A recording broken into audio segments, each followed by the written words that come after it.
Assalamualaikum warahmatullahi wabarakatuh. Apa kabar semuanya? Ketemu lagi di pembelajaran tematik. Kali ini masih tema 5 tentang wirausaha, subtema 2, muatan IPA, materi tentang magnetik dan non-magnetik. Tujuan pembelajaran kita kali ini, yang pertama, kalian akan mengidentifikasi benda magnetik dan non-magnetik. Yang kedua, yaitu mengklasifikasikan benda magnetik dan non-magnetik.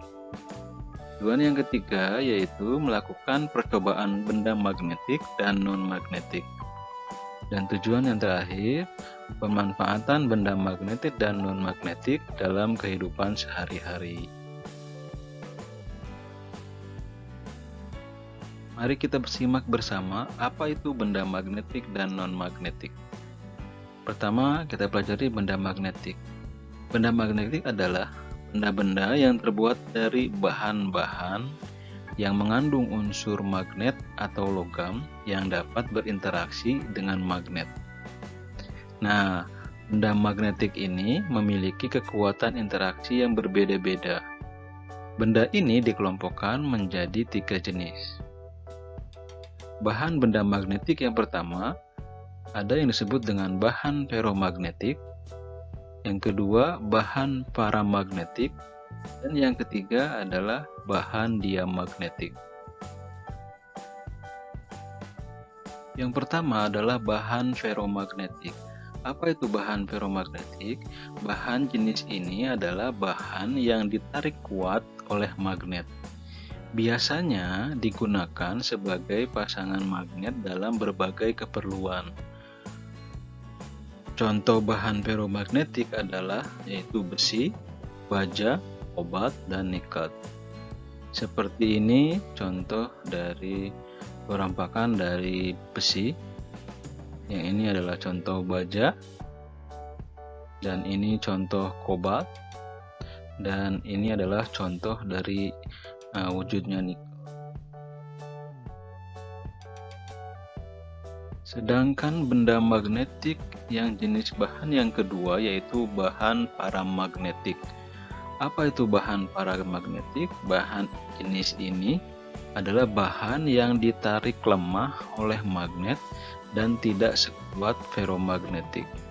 Contoh bahan paramagnetik adalah yang pertama ada aluminium, titanium, litium, dan platina, dan masih ada contoh yang lainnya. Ini contoh perwujudan dari aluminium, titanium, contoh dari litium, dan contoh dari platina. Benda magnetik yang ketiga yang jenisnya yaitu berasal dari bahan diamagnetik. Apa itu bahan diamagnetik?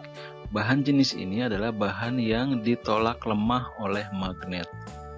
Nah, contoh dari bahan diamagnetik diantaranya adalah ada seng, emas, tembaga, dan perak. Seperti ini perwujudan dari benda seng, bahan dari emas, tembaga, dan bahan yang berbentuk perak.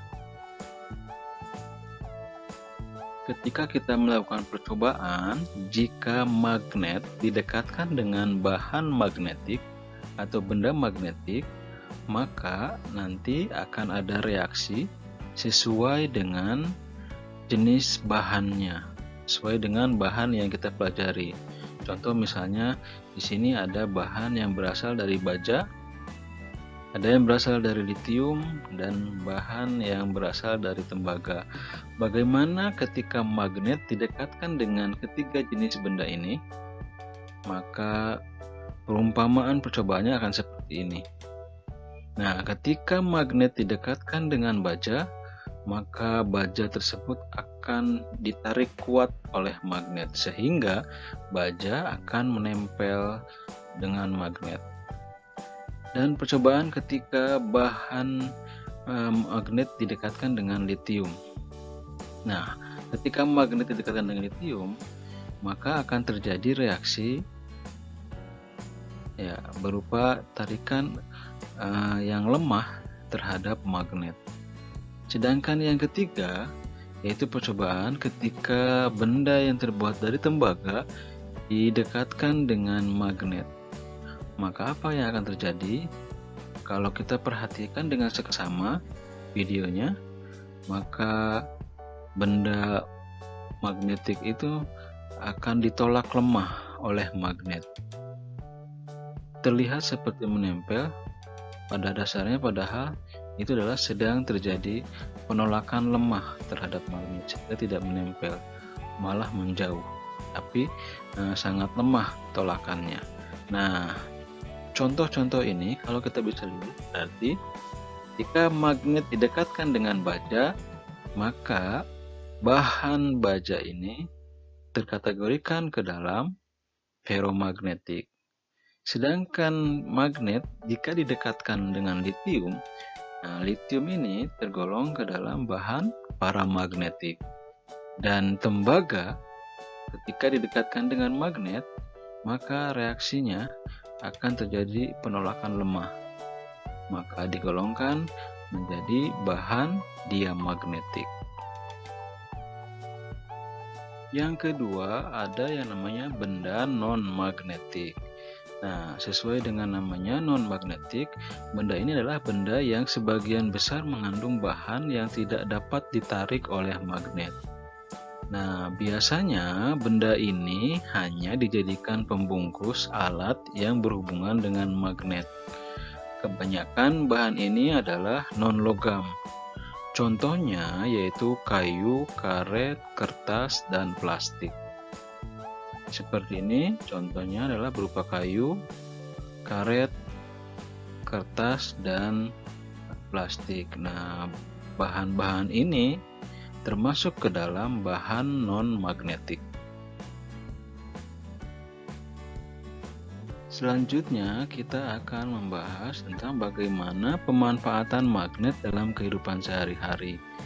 Yang pertama ada lemari es, mana di pintu lemari es ini memiliki magnet permanen agar selalu tertutup. Magnet di lemari es ini memastikan pintu lemari es kedap udara, dengan itu menghindari pemborosan energi, yaitu dengan cara merapatkan dua benda sehingga pintu lemari es dapat menutup dengan kuat dan rapat. Hal tersebut karena di sekeliling sisi pintu lemari es terdapat magnet. Sebuah magnet yang panjang diletakkan di dalam karet sepanjang pintu lemari es. Lemari es terbuat dari baja, jadi magnet akan menutup pintu lemari es dengan rapat sekali. Nah, oleh karenanya suhu di dalamnya akan tetap terjaga. Yang kedua adalah generator.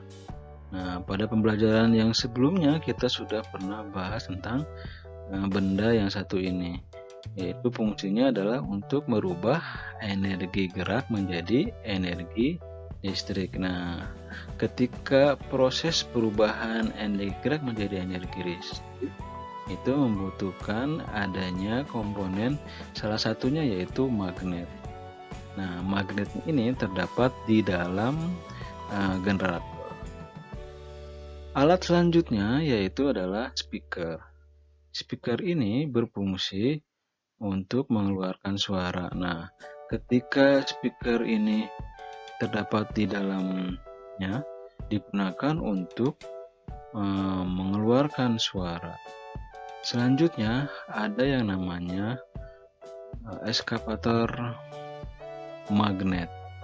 Nah, fungsinya adalah untuk memindahkan benda-benda yang terbuat dari besi. Di sini salah satu contohnya adalah ketika ingin memindahkan rongsokan berupa mobil, dipindahkan dengan menggunakan eskavator magnet. Dan benda yang kelima adalah kompas. Sebagaimana kita ketahui bahwa kompas ini digunakan untuk menunjukkan arah. Nah, magnet pada jarum yang ada di kompas mengarahkan sesuai dengan tarikan dari kutub bumi posisi selatan dan utara sebagai patokan untuk menentukan arah. Benda yang selanjutnya yang memanfaatkan magnet untuk kehidupan sehari-hari yaitu ada yang namanya transformer atau transformator.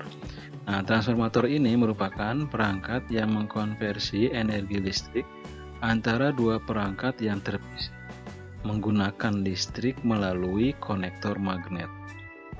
Selanjutnya ada yang namanya obeng. Semuanya pasti sudah mengenal dengan benda ini. Nah, di bagian ujung obeng dibuat bermagnet agar skup yang akan dipasangkan menempel pada ujung obeng sehingga mudah untuk memasangnya. Yang ketiga, ada yang namanya tempelan magnet. Nah, seperti kalian ketahui, tempelan magnet ini sudah tidak asing lagi.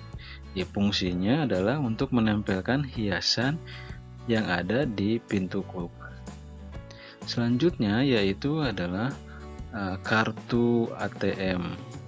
Nah, kartu ATM ini memiliki jalur magnet yang berisi informasi yang ada di dalamnya, sehingga kartu ini bisa digunakan untuk menghubungkan institusi keuangan dengan rekening yang kita miliki. Benda selanjutnya yaitu adalah kereta maglev. Nah, kereta maglev ini menggunakan energi tolak-menolak yang terdapat di dalam magnet, sehingga kereta ini digerakkan dengan menggunakan energi tolak-menolak dari magnet tersebut.